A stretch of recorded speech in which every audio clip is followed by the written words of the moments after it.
As he, Jesus, came out of the temple, one of his disciples said to him, "Look, teacher, what large stones and what large buildings." Then Jesus asked him, "Do you see these great buildings? Not one stone will be left here upon another. All will be thrown down." When he was sitting on the Mount of Olives opposite the temple, Peter, James, John, and Andrew asked him privately, "Tell us then, when will this be? And what will be the sign that all these things are about to be accomplished?" And Jesus began to say to them, "Beware that no one leads you astray. Many will come in my name and say, 'I am he,' and they will lead many astray. When you hear of wars and rumors of wars, do not be alarmed. This must first take place, but the end is still to come. For nation will rise against nation, and kingdom against kingdom. There will be earthquakes in various places. There will be famines. This is but the beginning of the birth pangs." This is the word of the Lord.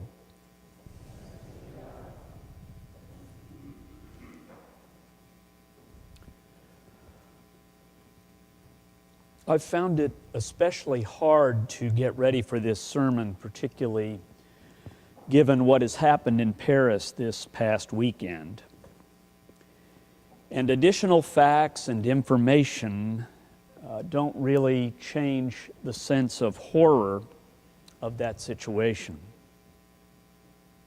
It was most certainly an assault on the French, but in a very real sense it was also an assault, as our president has reminded us, on civilization itself. Who among us has not enjoyed the beginning of a weekend, a Friday night, a crisp fall weekend, by going out to eat at a restaurant or cafe, taking in a sporting event of some sort, or going to a concert?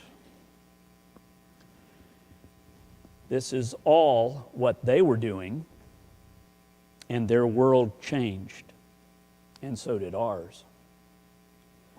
And although it happened in Paris, the victims included people from many nations and from many continents. And Christian and Jewish and Muslim leaders all condemned the violence and all suggested that their houses of worship offer prayer. And I could not help think that this particular passage that I read this morning, which was, by the way, part of our lectionary readings, was also the passage that I preached from on the Sunday following 9/11. And I thought about all the cities who, like Paris, have experienced this. I thought of Madrid. I thought of Nairobi. I thought of Beirut, of London, and of New York. And most of the time, you and I, and I'm including you because I think you probably feel the same way, think about how incredibly resilient life is. But I think all of us know just how fragile life can be. And more fragile still, the kind of trappings that we have in a civilized society. Jesus was speaking to his disciples about the temple. I want you to imagine the temple in the time of Jesus. I know you've heard this before because I preached about going up to Jerusalem and what that was like just a couple weeks ago. But Herod the Great had been responsible for building that temple in the time shortly before Jesus. And he built it upon the ruins of the old temple that had stood there for maybe 500 years. And he appointed it beautifully. He had courts within courts within courts. And all of them were surrounded by colonnades, and all of them were supported by marble. All of them had walls, so they were sort of like babushka dolls stuck inside one another. And we're told, at least by Josephus, that Herod took gold and affixed it to the outer walls, so that when you were walking, say from Jerusalem, toward Jerusalem from Jericho, you could look up and see a shining that was incredibly intense. Incredibly intense. And Passover always occurred in the spring, and what a great time to be going up to Jerusalem, dazzling in the sunlight. This temple, by the way, was the largest structure of any kind in Jerusalem, or even in that part of the world. And the disciples, we're told one of them in particular, may have been kind of stuck in their rural upbringings. And they are just dazzled by Jerusalem and by the temple. Look, teacher, what large stones and what large buildings. And Jesus' response is one that is kind of disturbing. Do you see these great buildings? Not one stone will be left upon another. All will be thrown down. Well, that's real encouraging. We're admiring the city, and Jesus is saying something about what is going to happen. I like permanence. I don't know about you, but I like things to remain solidly in place. And all my life, I have been frustrated by the fact that they just won't stay where I want them, for as long as I want them. And I think all of us get a little bit nervous when the seeming permanence of our lives is threatened.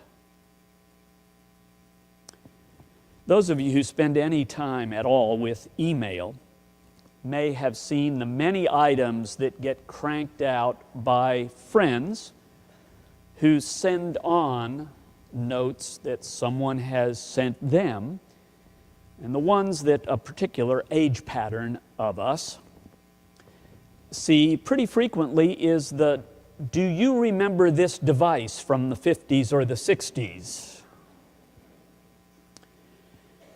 And nearly all of us can say, yeah, I remember that device, unless, of course, we are under the age of 50.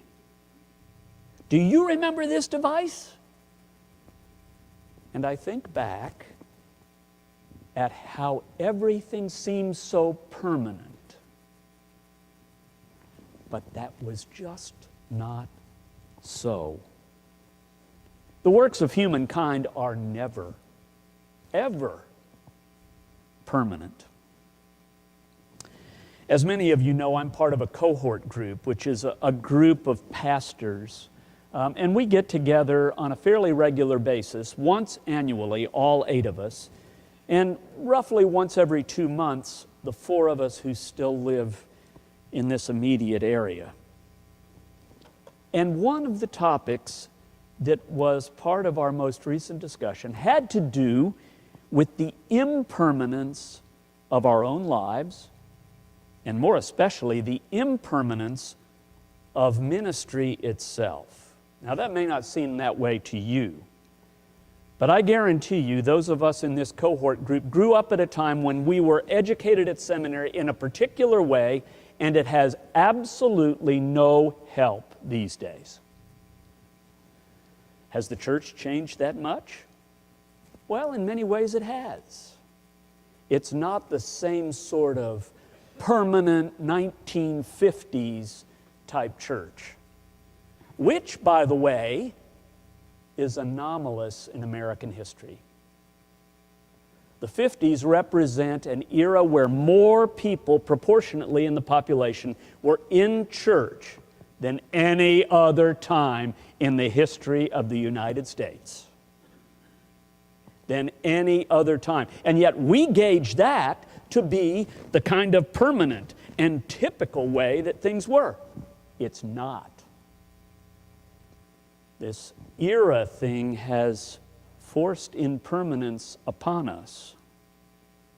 All of us have a tendency to think things were better in the old days. Well, or at least some of us think that. The bygone days, you know, the days when everyone looked out for one another, when the neighborhoods were all just nothing short of wonderful. But I would suggest to you there are such things as the good old days, and there are also such things as the good new days. Right now, the good new days. And they become the bad days when we take our eyes off Jesus. Do you know what I'm saying? When we take our eyes off Jesus, we invariably turn them to the things that will not last. The things that will not last. So material and physical impermanence are just part of this life. They're part of living within the human skin. They're part of who we are. But I like permanence. And there's only one place I can turn when that comes up in my head. Unless we are seriously ill at this moment or extremely elderly, I don't believe most of us think about the end of our lives. Let me ask you something. If you had 30 days to live, you were given 30 days to live, what would you do? Would it be different from what you're doing right now? Would you finish important matters at your work or at school? Would you tell more people that you love them, even though it doesn't come easily to you? Would you decide that you're going to go skydiving or bungee jumping? Or would you, like me, decide you were going to go back to smoking?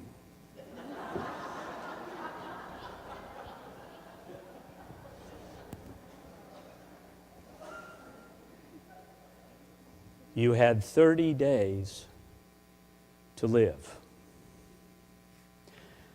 I'm an optimist on these kinds of things, so I would like to think that nearly all of us would end up being a whole lot more generous, a whole lot more thoughtful, spending our time and our money, the things that we can't take with us, right?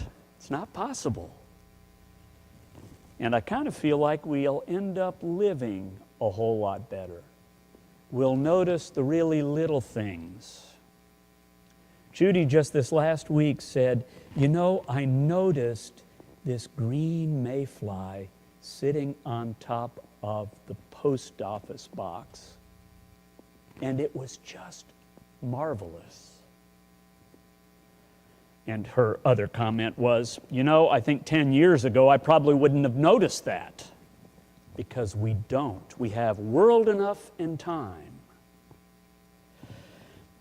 A woman named Mary Anderson posed a real similar question to this. Forget about the fact that you have 30 days to live. Suppose you were to discover that this community of Jesus Christ only had a month to live. What would we like to have remain permanent? Oh, wait a second. Providence Hall is not completely paid off. So, you know, will the bank come and claim that portion of this church? No. I think most of us would decide, what can we do as a community to live for Jesus, what things can we do to make a difference for Jesus? It won't be all the trappings, or at least I don't think it would be. We'd move away from a focus on buildings and programs and get down to some of the stuff that's really important. And you know what? It's really important anyway. There's an irony in all of this. Things that seem the most important and the most stable are really not. But there are other things that seem to be just ideas or just faith. And those are the things that are permanent. You know what? Musicians may rise and pass away.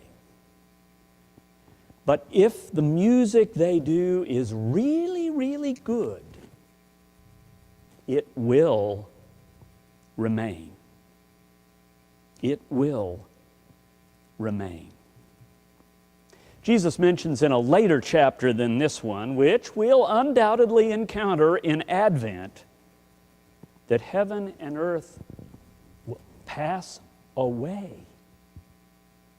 But what? But His words will not pass away.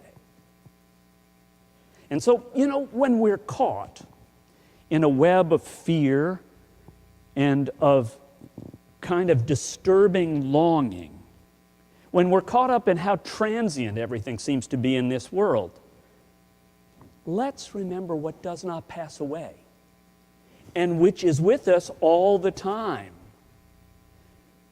All the time. And that's God's love.